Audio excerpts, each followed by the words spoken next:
मैं शिवम राय एक बार फिर इस हफ्ते आप लोगों के साथ एक नए टॉपिक को लेकर बीटीसी सेकेंड सेमेस्टर शिक्षा एवं समाज को लेकर उपस्थित हूँ। चूँकि फोर्थ सेमेस्टर और सेकेंड सेमेस्टर दोनों को पढ़ाना है। उस हफ्ते आपको फोर्थ सेमेस्टर पूरे दिए गए थे, लेकिन इस हफ्ते सेकेंड सेमेस्टर और फोर्थ सेमेस्टर दोनों की वीडियो लगातार जाएंगी।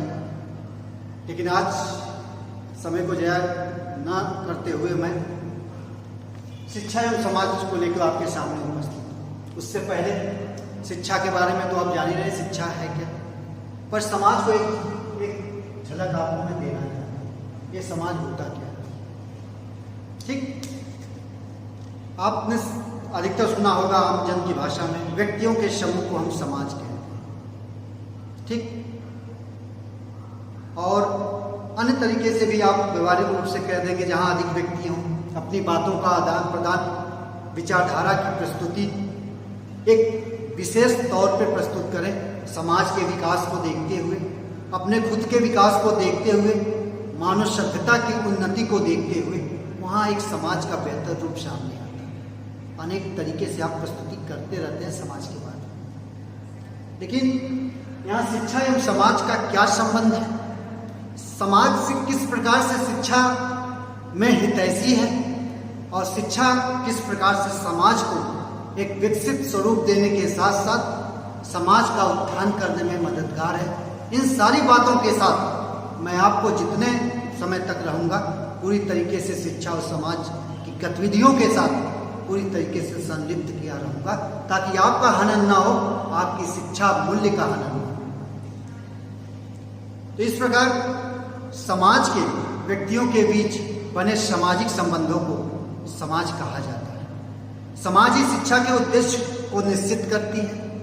साथ ही साथ यह भी देखा गया है कि समाज ही शिक्षा को इस प्रकार से एक व्यक्ति और शिक्षा के उद्देश्यों की पूर्ति करते हुए समाज उपयोगी एवं कुशल नागरिक का दर्जा भी प्रदान करती है। ये सारी बातें आपको देखने को मिलती हैं। आपको बताते हैं जैसे व्यक्तियों के समूह को समाज कहते हैं। ठीक हो गया आपका। अब मैकइवर महोदय के अनुसार इन्होंने समाज की परिभाषा दी है। समाज सामाजिक संबंधों का जाल है और यह हमेशा परिवर्तित होता रहता है। इनका कहने का मतलब यह है कि आपने कल देखा समाज में ये चीजें घटित हुई, शिक्षा से जोड़ के मैं बताना चाहूँगा। आपने देखा आज के डेट में जो शिक्षा चल रही है वो ऐसी शिक्षा है जिसमें छात्र के उज्जवल भविष्य के साथ साथ छात्र के भावी जो इस भावी स्वरूप में भी परिवर्तन लाने में मदद करती है। बहुत से छात्रों की स्थिति ऐसी नहीं होती शिक्षा प्राप्त करने के साथ साथ कि वह बस शिक्षा प्राप्त करने तक ही सीमित हो। उनकी आर्थिक तंगी की वजह से कहीं कहीं पे ऐसे भी छात्र होते हैं जो शिक्षा प्राप्ति करने के साथ साथ अपनी खुद के परिवार की स्थिति को संभालने और उसके लिए विशेष वर्क भी करते हैं। तो किस प्रकार से शिक्षा कैसे उन छात्रों के साथ एक अडिंग रूप दिखाती है, किस प्रकार से सहायक है, किस प्रकार से ऐसे रोड मैप को प्रस्तुत करती है, इस महोदय के अनुसार इन्हीं बातों को बताया गया कि यह शिक्षा हमेशा परिवर्तित होती रहती है आवश्यकताओं के अनुसार। अगर आपकी आवश्यकता है अर्थ की, तो आप शिक्षा प्राप्त करने के साथ साथ अपने सोच, अपनी क्षमता, अपनी विवेकशीलता को उस हद तक आगे ले जाएंगे ताकि आपको अर्थ की पूर्ति हो सके। ठीक,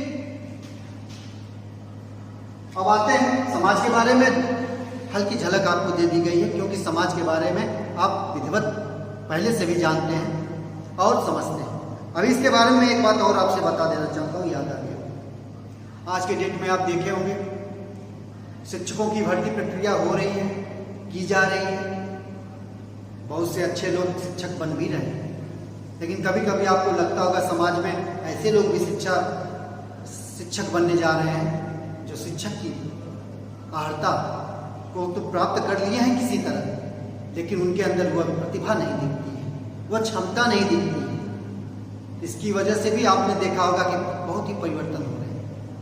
और आज के डेट में जिस तरीके से लोग पास होते हैं, और कल के डेट 15 साल पहले 12 साल पहले जो पास हुए हैं, उनके लेवल और इनके लेवल में कितना अंतर है। ज्ञान के मामले में भी, सूझ के मामले में भी सारी चीज़ें परिवर्तित हो रही हैं। बाकी और चीज़ों को मैं बताना नहीं चाहूँगा क्योंकि मेन टॉपिक पे आना चाहता हूँ। समाज की विशेषता, ये आपका इम्पोर्टेंट टॉपिक है, समाज की विशेषता। पहला है पारस्परिक निर्भरता, दूसरा है पारस्परिक जागरूकता, तीसरा है समाज। पहला है आपका पारस्परिक निर्भरता। दोस्तों, पारस्परिक निर्भरता ही समाज की उन्नति का एवं विकास का विशेष आधार है। इसके तहत ही मनुष्य वास्तविक रूप से समाज में एक विशेष वर्चस्व बनाता है, समाज के साथ एक विशेष प्रकार से लगाव अदा करता है, साथ ही साथ समाज को एक विशेष दिशा भी देने में मददगार साबित होता है। यह पारस्परिक सही शब्दों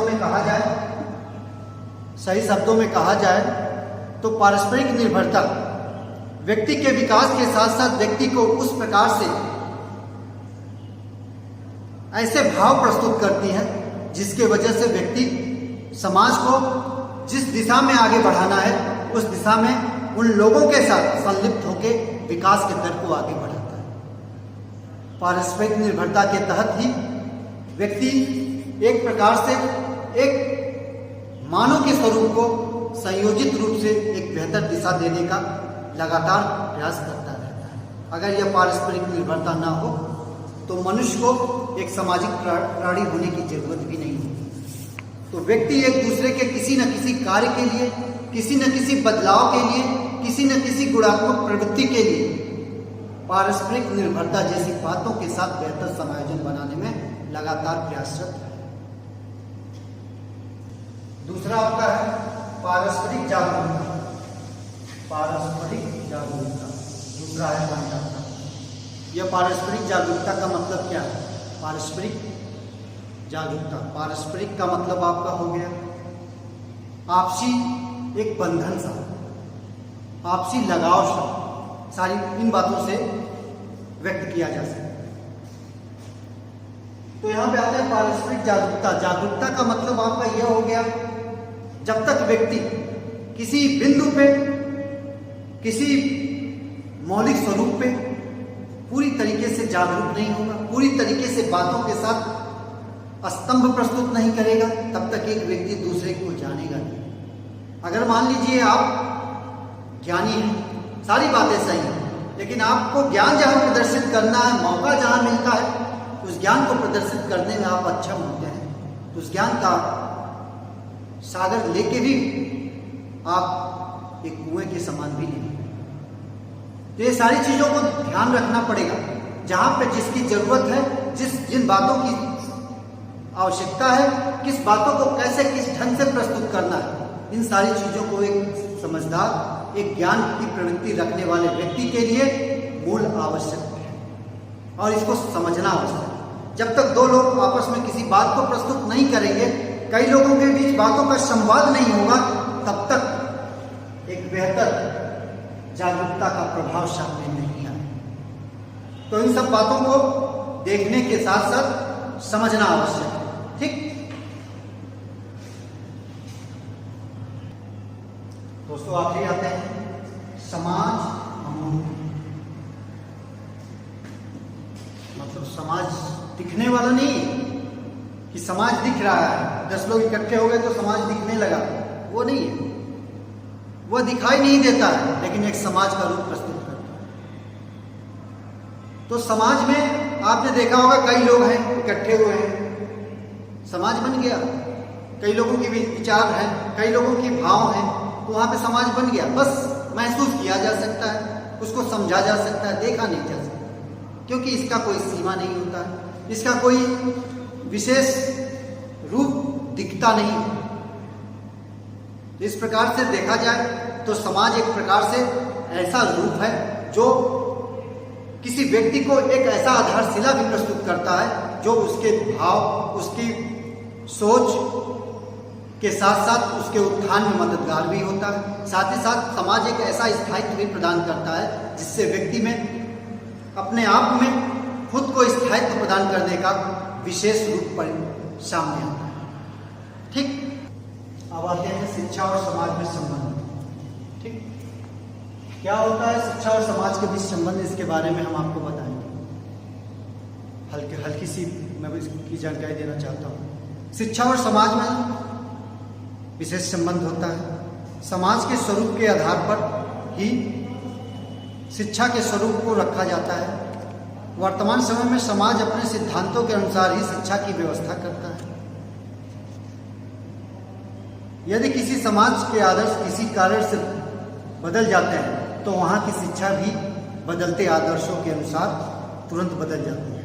अतः इस प्रकार से कहा जा सकता है, बदलते आदर्शों के अनुसार बदलने का मतलब यह है कि वहाँ की अगर व्यवस्था बदल गई, यदि वहाँ के समाज के जो मेन स्वरूप है, मेन कर्तव्य के प्रमाण हैं, वो सारी चीज़ों में बदलाव आ गया तो शिक्षा व्यवस्थाएं भी बदल जाती हैं। कहने का मतलब यह है। इस प्रकार से शिक्षा और समाज के बीच घनिष्ठ संबंध है, घनिष्ठ लगाव है। एक दूसरे के बीच एक ऐसे संबंध हैं जो दोनों के उत्थान के लिए मददगार है, दोनों के लिए विशेष रूप से कर्तव्यनिष्ठ भी है और कार्य के प्रति लगनशील है।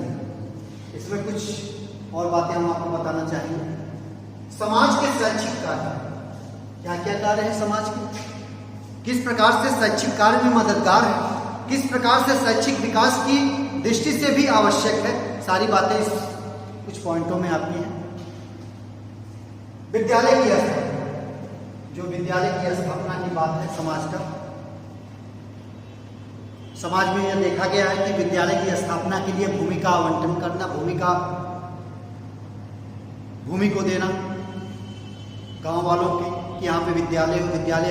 विद्यालय की स्थापना अगर होगी तो वहाँ की जो युवा पीढ़ी है वो जानकार होगी, महिलाएं जो होंगी जानकार होंगी, उन्हें दूर तक अन्य गाँव में जाके पढ़ना नहीं पड़ेगा। तो ये सब चीज़ों की स्थापना के लिए समाज काफ़ी हितैषी होता है ताकि उनके परिवार के लोग दूर दराज जाके पढ़ाई करने में समस्याओं को न जाए। ठीक, दूसरा है पुस्तकालयों की स्थापना।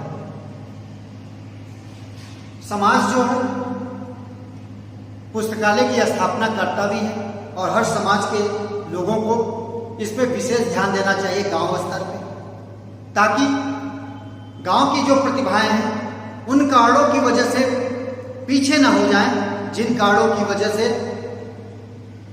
अन्य लोग आगे बढ़ रहे हैं। तो प्रतिभा का सम्मान करने के लिए समाज के लोगों को उन सब चीज़ों की स्थापना करनी चाहिए। ये नहीं है कि आपकी दिल्ली और इलाहाबाद जैसी जगहों पे ही ऐसे पुस्तकालयों का निर्माण हो, आप गांव स्तर पे भी इन पुस्तकालयों का निर्माण करवा सकते हैं। समाज के उत्थान की दृष्टि से तो काफी लाभकारी होगा। ठीक, तीसरा आपका है व्यायामशालाओं का निर्माण। ठीक, समाज का एक और कर्तव्य बनता है पढ़ाई के साथ साथ लोगों को जागरूक करने के साथ साथ इन बातों को का भी विशेष रूप से ध्यान देना चाहिए कि शरीर को स्वस्थ रखने के लिए, शरीर को बेहतर रूप से संचालन करने के लिए अपने आप में कुछ ऐसी बातों को भी रखना आवश्यक है जिसकी वजह से व्यक्ति विशेष का विशेष उत्थान हो सके, खुद के व्यक्तित्व का संपूर्ण विकास हो सके, साथ ही साथ विकास के साथ साथ देश के उन लोगों को भी कुछ सीखने को मिले जिसकी वजह से व्यक्ति का उत्थान हो सके।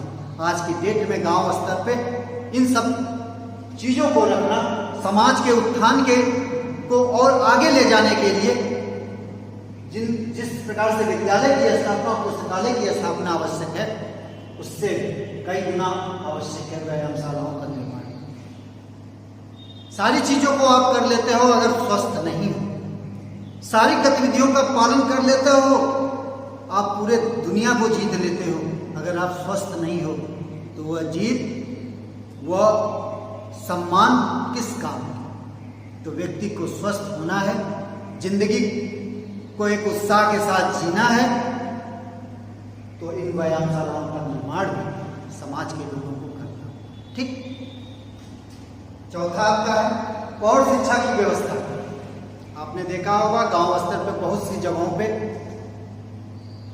ऐसे लोग भी हैं जो घर की आर्थिक तंगी की वजह से, समाज से उपेक्षित होने की वजह से शिक्षा प्राप्त नहीं कर पाते। तो समाज के उन लोगों को शिक्षा की सम्मिलित रूप को ध्यान में देते हुए इन बातों को भी ध्यान देना आवश्यक बन जाता है कि किस प्रकार से उन लोगों को शिक्षित किया जाए जो शिक्षित होना चाहते थे लेकिन उम्र के जो सीमा थी उस सीमा को वो पार कर चुके हैं। तो उनको किस प्रकार से शिक्षित किया जाए ताकि उनकी शिक्षा व्यवस्था एक पटरी पे आ सके और एक बेहतर रूप आ सके जिसकी वजह से वो भी समाज में सर उठा के अपने सम्मान को संवैधानिक रूप से प्रस्तुत कर सके।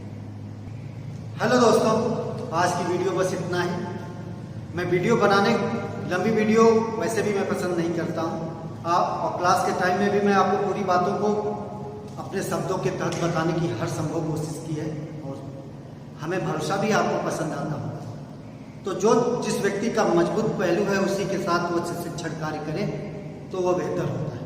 और आपको समझने में जो अच्छाइयाँ मिलती आपको लगती है वो चीज़ों को मैं बताने की हर संभव कोशिश करता हूँ और लगातार करता रहूँगा। विशेष रूप से मैं आपसे आग्रह ये भी करता हूँ कि ये नोट्स बनने चाहिए।